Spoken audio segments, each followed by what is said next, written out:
Hello. Today I'm going to be doing my grief share again. Um, I guess I've kind of explained a little bit about what this is, but it's just kind of the things that I'm going through every week that are giving me grief. There's something in church that's called grief share, and it's kind of more in the direction of like a person dying and having to deal with that grief, and I'm just trying to kind of make it my own thing. So I'm just gonna kind of continue again with what I've been dealing with the past week. And I mean it does kind of tend to be the same things, but I kind of wanted to go a little bit into um something I don't think I've talked much about before, in detail anyway. Um, this past week, and I mean actually the past several months, I've been really struggling with the relationship with my parents. Unfortunately, excuse me, I've talked a little bit about the um, the trying to conceive type stuff that me and my husband are going through. Um, a few videos ago, I was talking about how God had told us to have a child, and all the things that I'm going through with that. So I was already struggling with the relationship with my parents, but I guess if anybody has gone through it, they understand how um, there are certain things with I guess conceiving, pregnancy, children that kind of bring the relationship with your parents more into focus. I think there are just certain milestones in life that you always want to share with your parents. I went through this when we bought a house too. It kind of became more of a focus, but um, as me and my husband continued to try for kids, I I began to think more about the things that I would like to share, with my parents, if I was pregnant or, um, you know, i if I was about to have the baby, of course, I'd like to share and maybe have them there. But,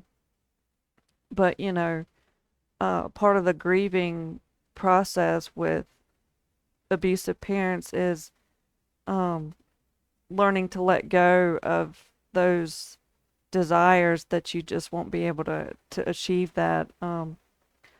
My mother's abusive. I know I've talked about it on a lot of videos. Um, she is bipolar and I guess what people would call a narcissist.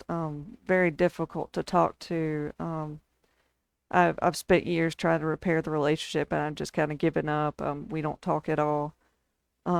Unfortunately, my dad is not that way. I've talked about, I think, some where I was explaining that he was on drugs, but he was able to get off drugs. He's a lot better um, in that way now. He's of course getting older, so he has some health problems, but um, it was really a blessing for him to get off drugs. We were able to kind of have a better relationship because of that, and unfortunately, he's lived out of state. Uh, I live in North Carolina and he lives in Alabama, so that kind of put a strain on how often we were able to see each other. But we used to talk to each other all the time, and I don't know if you're familiar with what it's like to have a narcissist in your life, but you kind of have to um, cut off anybody that has a relationship with them um, if you cut off the narcissist. Unfortunately, when I was talking to my father and not speaking to my mother, she would manipulate him into asking things from me, getting information about me, and I really hate that went that way. I mean, I've talked about, that they were divorced, and how kind of strange it felt that they kept in contact for many years, and even developed a friendship.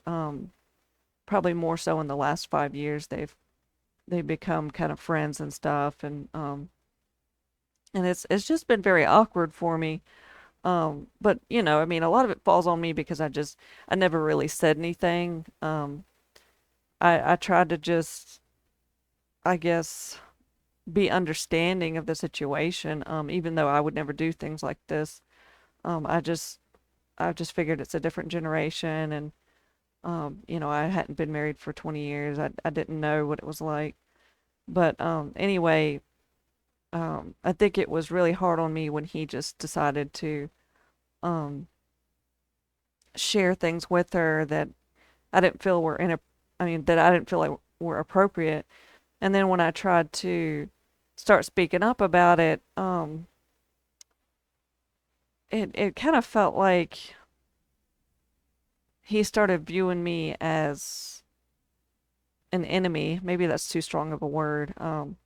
He started viewing me as I was coming against him. I guess that's how I felt. The more I tried to speak up and say, well, it makes me uncomfortable to talk about mother, and it makes me uncomfortable when you share things with her. The more he seemed to start like saying hurtful things, and at one point I just felt like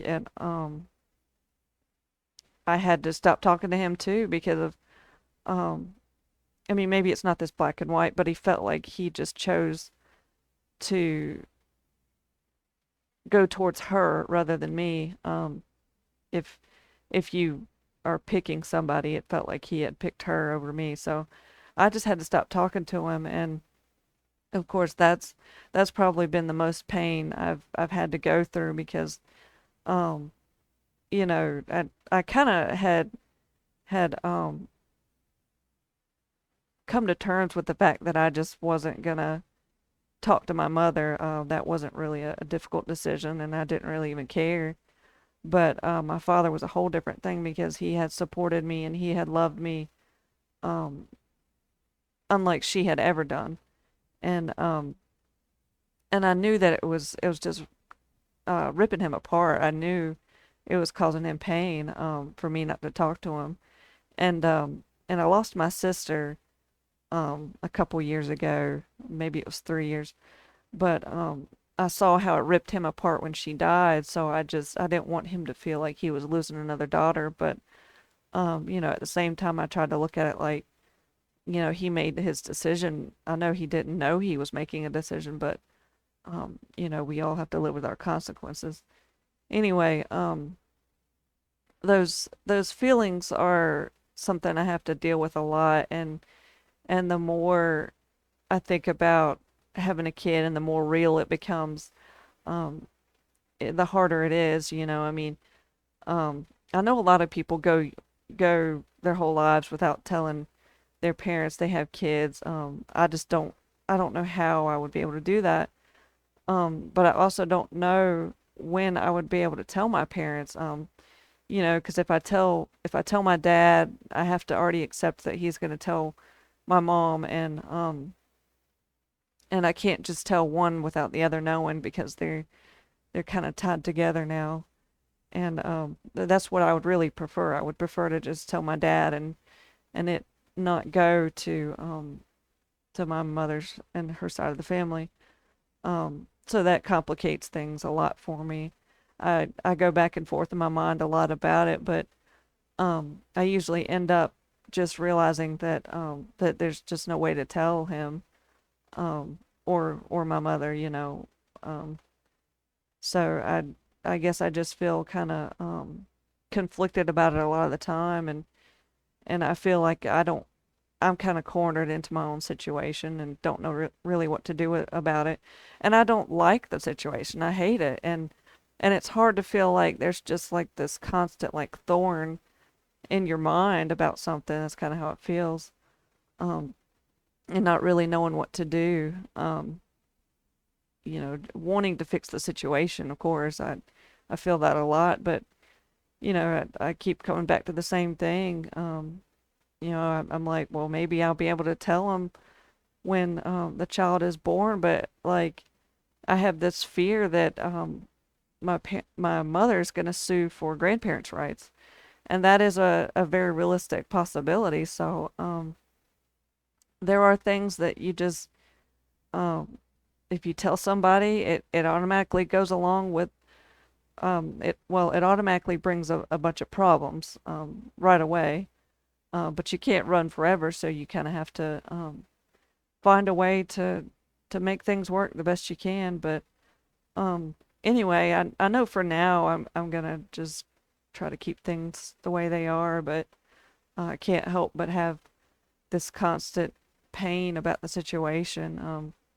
I think anybody that has a bad relationship with their parents feels that way. I mean, don't get me wrong, I don't really feel too bad about the relationship with my mother, but um, if you've ever had any kind of love from your parents, you probably do feel something about it. You know, I mean, um, it's just a bad feeling to feel like there's nothing you can do.